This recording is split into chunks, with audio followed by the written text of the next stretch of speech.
Okay, शुरुआत करते हैं मोस्ट इम्पोर्टेंट करंट अफेयर्स के साथ में। तो अभी जो मोस्ट इम्पोर्टेंट करंट अफेयर्स है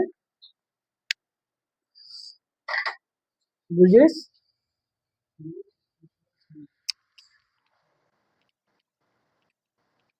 youth spiritual summit.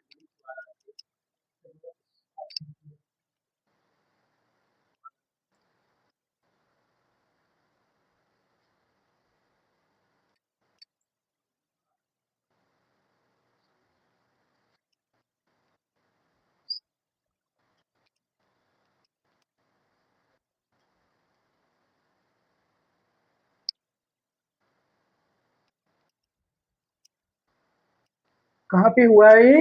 Youth spiritual summit, ठीक है। मतलब एक शिखर सम्मेलन, तो समिट बोलते हैं। समिट मीन्स पीक, अपेक्स, है ना। एक मीटिंग्स भी होती है जब समिट है। तो कहाँ हुआ ये? तो ये हुआ वाराणसी या काशी बोल दो, Kashi ancient name, yes, Kashi हुआ है। ये समिट ऑर्गेनाइज की गई है ministry of youth affairs and sports के द्वारा। इसका ऑब्जेक्टिव क्या है? इसमें जो ड्रग्स है ना इंडिया में, जो ड्रग्स अडॉप्शन,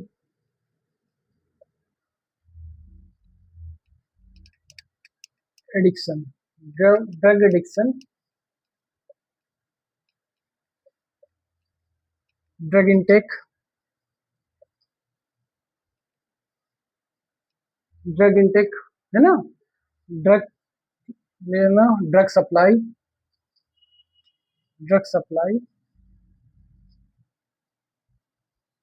ड्रग्स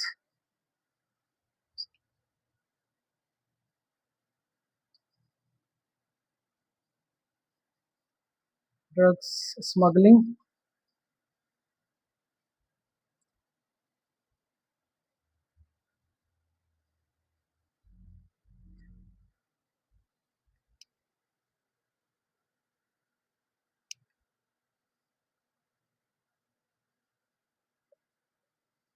इस सब को कर्व करना, है ना। ड्रग सप्लाई हो रही, ड्रग इनटेक जो हो रहा है, ड्रग्स सप्लाई की, ड्रग एडिक्शन, है ना, और ड्रग स्मगलिंग, इन सबको कर्व करना है। उसी के उद्देश्य से ministry of youth and urban affairs ने एक ही समिट, एक सम्मेलन ऑर्गेनाइज किया। कहाँ? वाराणसी में। और ये सम्मेलन किस नाम से ऑर्गेनाइज किया गया था? इसी सम्मेलन में एक एक डिक्लेरेशन को एक्सेप्ट किया गया, है ना। एक डिक्लेरेशन को अडॉप्शन अडॉप्ट किया गया, एक घोषणा की गई काशी में ही, ठीक है। तो क्वेश्चन बनेगा कि काशी डिक्लेरेशन, है ना,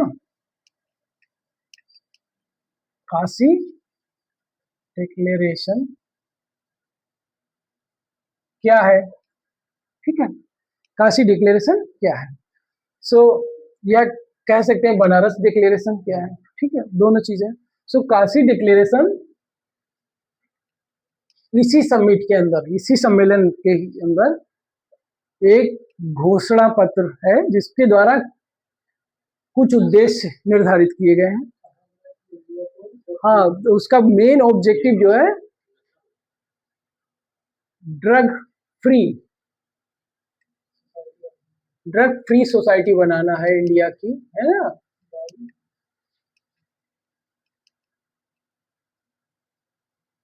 बाई 2047, मतलब आजादी के 100 साल तक, आजादी के जब 100 साल हो जाए इंडिया के, तब तक हम इंडिया को ड्रग फ्री बना लें, है ना। ड्रग एक एक विभीषिका है, मैंने, है ना, बहुत बड़ी प्रॉब्लम है ये, थ्रेट है। है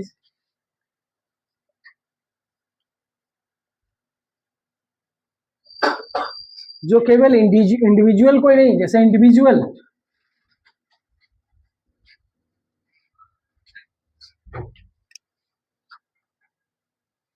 इंडिविजुअल हेल्थ,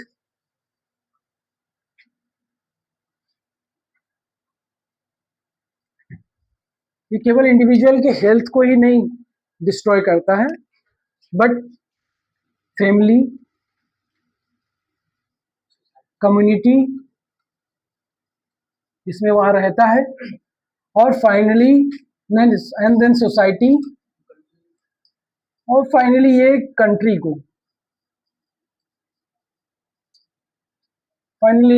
को डिवास्टेशन की तरफ ले जाता है। डिवास्टेशन,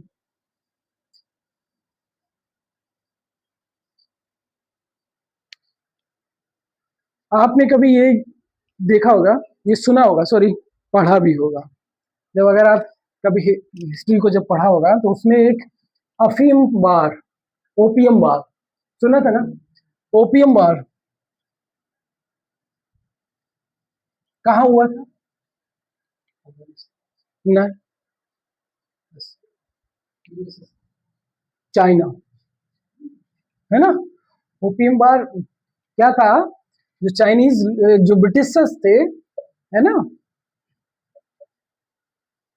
ब्रिटिशर्स थे, यहाँ पे क्या करते थे, ओपियम सप्लाई करते थे, है ना? और वहां से ओपियम की जगह क्या लेते थे, टी, अफीम बेचते थे महंगे दामों पे, स्टार्टिंग में सस्ता, जब लोग एडिक्ट हो गए, आदी हो गए, तो फिर वो महंगा कर दिया उसको, और उसके एक्सचेंज में क्या लेते थे, टी, है ना? एक्सपोर्ट करते थे ओपियम और टी ले लेते थे। ओपियम का कॉस्ट बढ़ा दिया था, पहले स्टार्टिंग में सस्ता दिया, महंगा लिया, जब लोग एडिक्ट हो गए तो मजबूरी हो गई, महंगा खरीदेंगे। कभी आपने नशेड़ी लोगों को देखा होगा तो पूरा परिवार ही बेच देते हैं, उनके लिए कोई रिश्ते नाते कोई मायने नहीं रखता है, समझ रहे हैं? तो वैसे ही चाइना में हुआ था। चाइना ने, ब्रिटिशर्स ने एक डिप्लोमेसी के तहत, है ना, एक स्ट्रेटजी के तहत, यहाँ जो अफगानिस्तान, ईरान वगैरह में जो ओपियम प्रोडक्शन होता था, उसी ओपियम को यूज किया और यहाँ पे सेल किया, सस्ते दाम पे दिया स्टार्टिंग में, जब एडिक्ट हो गए तो महंगे दाम, चाय लिया। और चाय को फिर क्या किया, चाय को जो अदर कंट्रीज थी जैसे कि यूएसए, है ना, चाय को यूएसए, ब्राजील, मतलब नॉर्थ साउथ अमेरिका में भी सप्लाई किया महंगे दामों, ठीक है, नॉर्थ साउथ अमेरिका में भी सप्लाई किया, और उसके बाद में यूरोप भी ले गए, समझ रहे? ऐसे इसने ट्रेड किया और खूब मुनाफा कमाया, खूब प्रॉफिट, जिससे उसको अपना एम्पायर बिल्डिंग में भी सपोर्ट मिला। तो उस अब ये स्थिति, चाइना जो है, चाइना का डिवास्टेशन सिचुएशन जो है उस टाइम एक इसके ओपियम के एडिक्शन के कारण भी हुआ था। अब देखिए, इस डिक्लेरेशन में हम लोगों ने कुछ पॉइंट पे फोकस किया गया है ना? इसमें देखो 60 लगभग वर्ल्ड इंडिया के यूथ लीडर साथ में आए, और उन्होंने स्पिरिचुअलिटी को, अध्यात्म को, स्पिरिचुअलिटी,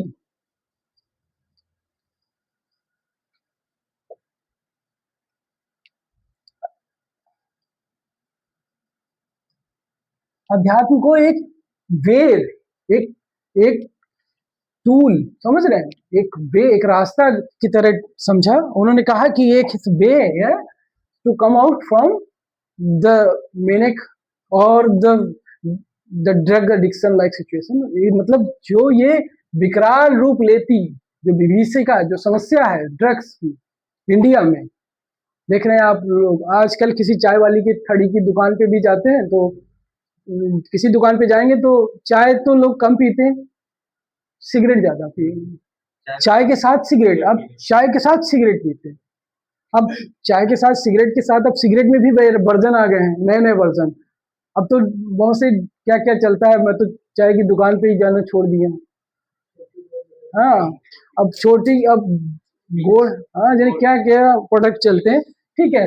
तो ये ये क्या है, ये आप देखें, देखिए, जैसे एक चीज बताऊं मैं, किसी भी कंट्री का, अगर यूथ है ना, यूथ इस सब में एडिक्ट हो गया, इसमें सब में इन्वॉल्व हो गया, सो इससे बुरा क्या होगा यार? हम्म? ये यूथ इज व्हाट? एनर्जी, है ना? रिवर को देखो, जब अपने यूथ स्टेज में होती है तो किसी को भी, कोई भी रास्ते में आए उसको वो अपने हिसाब से, चाहे पत्थर आ जाए, माउंटेन्स, बड़े बड़े माउंटेन्स उसको भी काट के निकल जाती है। सो youth have energy and the potency and knowledge, skill, है। सो देखिए, यूथ यूथ जो है देश को नया दिशा दे सकता है, नई दिशा देने के साथ में कंट्री को ग्लोबल लेवल पे एस्टेब्लिश करने में भी सपोर्ट कर सकता है। सो अगर यूथ ही हमारा इतना एडिक्ट हो जाएगा इस सब में, तो फिर कंट्री का क्या है? इसलिए इसके अवेयरनेस की भी जरूरत है। इंडिया में एनडीपीएस एक्ट वगैरह चल रहा है, एनडीपीएस एक्ट इसके लेकर, इससे कर्व करने के लिए नारकोटिक डिपार्टमेंट, लेकिन आप, हाँ लेकिन अब तो माफिया चलते हैं, देखिए एनडीपीएस के तहत पनिशमेंट, अब बहुत पनिशमेंट क्या, अब जब बड़े बड़े लोग इन्वॉल्व होते हैं, ड्रग कार्टेल चलता है, कार्टेल चलते हैं, ग्रुप्स चलते हैं जो ऑर्गेनाइज क्राइम का पार्ट है। तो जब ग्रुप चलते हैं ऑर्गेनाइज क्राइम में, तो समस्याएं बड़ी विकराल होगी। अब हम लोग इसी काशी डेट जल्दी कर लेते हैं, क्योंकि लेकिन आपको एक अंडरस्टैंडिंग चाहिए कि हाँ, मेंस में भी काम आ सकता है और प्री में भी, ये पूरा मेंस में काम आएगा आपको। देखो, काशी डिक्लेरेशन 4 चीजों पे फोकस कर रहा है, की एरिया, 4 की एरिया है। उद्देश्य एक ही है कि इंडिया को ड्रग फ्री बनाना है, ड्रग फ्री सोसाइटी बनाना है 2047 तक। और काशी डिक्लेरेशन में जो 600 यूथ आए, उन्होंने इस डिक्लेरेशन को फॉर्म किया और उसके 4 की एरिया फाउंड किए कि इन एरिया की एरिया पे हमको काम करना है। तो अगर इस पे काम करेंगे तो हम इंडिया की जो ड्रग एडिक्शन है और ड्रग सप्लाई है, ये सबको कम कर दिया जा सकता है। तो इम्पोर्टेंट है, बताना जरा ब्रिजेश, फर्स्ट एरिया एक नोट किया है? कोई किसी को पता है? चलो मैं बता रहा हूँ, हाँ, साइकोलॉजिकल इम्पैक्ट। देखो, जब भी कोई ड्रग्स ड्रग्स लेता है तो पहला उसका इम्पैक्ट उसके उसके मन पे पड़ता है ना? सो मन से ही गुलाम बनता है ना? क्या, तो जब उसकी साइकोलॉजिकल जो इम्पैक्ट है उसको कम करने का प्रयास किया जाएगा। और कैसे कम किया जा सकता है? इस अच्छे अच्छे स्पिरिचुअल गुरु के साथ सम्मेलन होगा, कहते नहीं पहले सत्संगत, अच्छे लोगों की संगत। तो जो स्पिरिचुअलिटी है, अच्छे लोग ही स्पिरिचुअलिटी को फॉलो करते हैं, है ना? तो जब उनके साथ उनकी भेंट वार्ता होगी, मुलाकात होगी, एक तरीके की काउंसलिंग शुरू हो जाएगी, है ना? अच्छे अच्छे संगत से तो क्या होगा, इनका जो इम्पैक्ट है वो कम होने लगेगा, जो साइकोलॉजिकल इम्पैक्ट है वो कम हो जाएगा। दूसरा पॉइंट है, जो ड्रग्स का supply chain, drugs supply chain, drug supply chain को खत्म करना, है ना? ड्रग सप्लाई चेन, कैसे ड्रग सप्लाई चेन? देखो,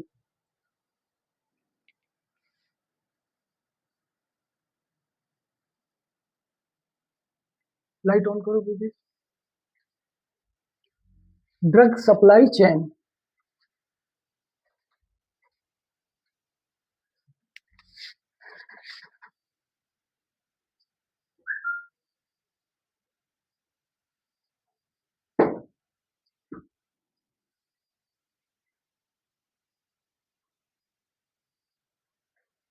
देखो, ये ड्रग सप्लाई चेन जो है, हमारे पास दो दो रास्ते। हम इंडिया जो है दो तरफ से, टू साइड से, दो दो तरफ से बड़ी समस्याओं से, देखो, एक एक तरफ ही क्या है, गोल्डन क्रेसेंट, है ना? ये ओपियम प्रोड्यूसिंग कंट्रीज है, गोल्डन क्रिसेंट। इसमें आता है ईरान, ईरान, पाकिस्तान, अफगानिस्तान, ठीक है, India, India that is Bharat. इधर साइड से जब हम लोग देखते हैं, म्यांमार,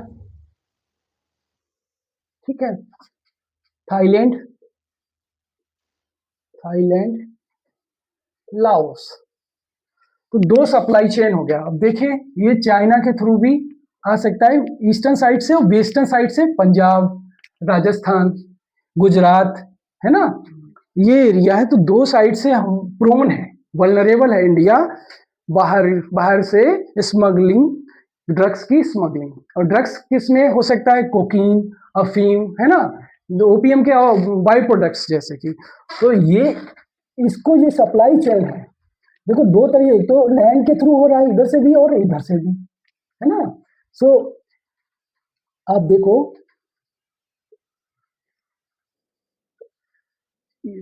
सी रूट, है ना, सी रूट हो गया और ये लैंड रूट हो गया। तो 2 रूट से ये सप्लाई चेन चलता है। ठीक, अब देखो इसको कर्व करना है, ये सप्लाई चेन को कर्व करना है, इसको तोड़ना है। ये दूसरा ऑब्जेक्टिव है इस काशी डिक्लेरेशन का। ठीक, थर्ड डिक्लेरेशन वो भी इंपॉर्टेंट है। थर्ड डिक्लेरेशन, एक मिनट, हाँ, थर्ड डिक्लेरेशन आपको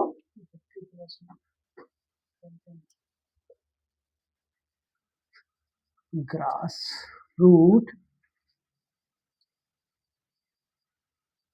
कैंपेन। देखो ग्रास रूट पे कैंपेन करना है, मीन्स आपको कम्युनिटी लेवल पे जाके कैंपेन करना है।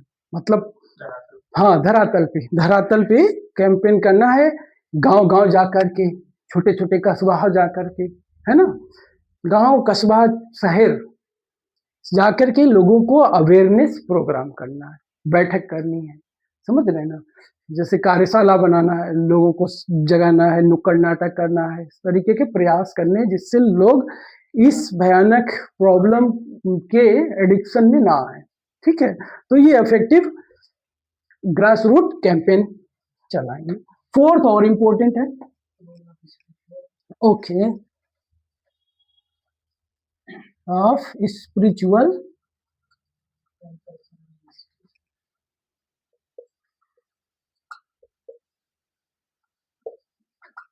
Institution, role of spiritual and cultural institution.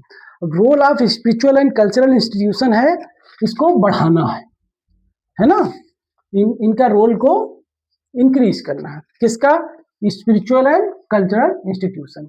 आपने स्पिरिचुअल इंस्टीट्यूशंस देखी होंगी, सुनी होगी और पढ़ा भी होगा। तो स्पिरिचुअल इंस्टीट्यूशंस जैसे कि अभी श्री श्री, हाँ हाँ, प्रशांत, आचार्य प्रशांत का इंस्टीट्यूट है, लाइव सोशल मीडिया पे भी चलता है। एक अभी प्रेमानंद महाराज हैं, है ना, और विपस्सना मेडिटेशन है ना, विपस्सना और मोनेस्ट्रीज वगैरह चलता है। और श्री श्री रविशंकर का भी मेडिटेशन है। अभी एक यहाँ पे मेडिटेशन जो ओम शांति वाला प्रोग्राम चलता है ना, राजस्थान का, है ना, वहाँ भी मेडिटेशन होता है। सो मल्टीपल मेडिटेशन प्रोग्राम्स हैं, वो इंस्टीट्यूट्स को इन्वॉल्व करना है, उस इंस्टीट्यूट को इस काशी डिक्लेरेशन के तहत इनको इसका पार्ट बनाना है, इनको रिस्पॉन्सिबिलिटी देनी है कि देश की जो बढ़ती हुई ये ड्रग की समस्या है उसको कम किया जाए। हालांकि ये देखो एक चीज तो है, ये 4 स्पिरिचुअल उस पर काम कर रहे हैं, लेकिन इम्पोर्टेंट मुझे लगता है कि एम्प्लॉयमेंट और स्ट्रेस, है ना, स्ट्रेस और कैरियर अनसर्टिनिटी, है ना, कैरियर, लोगों की कैरियर, एम्प्लॉयमेंट एक बड़ी प्रॉब्लम है। एम्प्लॉयमेंट और कैरियर अनसर्टिनिटी, कैरियर की लेकर के अनिश्चितता, वो है एक बड़ी प्रॉब्लम है। और वह अनिश्चितता ही इस समस्याओं को बढ़ाने में कहीं ना कहीं रोल प्ले कर रही है। अब चाहे राजेंद्र नगर रहे, है ना, या मुखर्जी नगर रहे, यूपीएससी एस्पिरेंट्स जो भी देख रहे हैं, लखनऊ में देखें या प्रयागराज में देखें, कहीं भी आप देखेंगे जो एस्पिरेंट्स थे वो यूपीएससी की तैयारी कर रहे हैं, यूपी पीसीएस की तैयारी कर रहे हैं, बट वो भी इसमें इन्वॉल्व है, वो इंडल्ज हो चुके हैं, समझ रहे हैं ना। तो सोच लीजिए कि देश का जो कॉमन पीपल होगा, जो यूपीएससी की तैयारी कर रहे हैं, यूपीपीएससी की तैयारी कर रहे हैं, उससे तो उम्मीद रखी जाती है कि भाई ये बहुत अवेयर यूथ होगा इंडिया का, सबसे जागरूक व्यक्ति होगा, लेकिन वो भी एडिक्ट हो रहा है। तो ये क्यों हो रहा है, ये इस पे भी काम करना चाहिए। और मुझे लगता है कि एक करियर जो अनसर्टेनिटी है और जो एम्प्लॉयमेंट की होती कमियां हैं, वो भी एक बड़ा कॉज है, वो इसके लिए जिम्मेदार है। तो उस पे भी काम करने की जरूरत है। हाँ, तो एक चीज और मैं बताऊं, ये जो ग्रास रूट पे जो काम करेगा इंस्टीट्यूट, ये लगभग 128 इवेंट, एक 120 इवेंट, सॉरी 120 इवेंट ऑर्गेनाइज करनी है। कब तक? 2047 को तक इंडिया को फ्री करने के लिए। तो 120 इवेंट्स ऑर्गेनाइज करना है।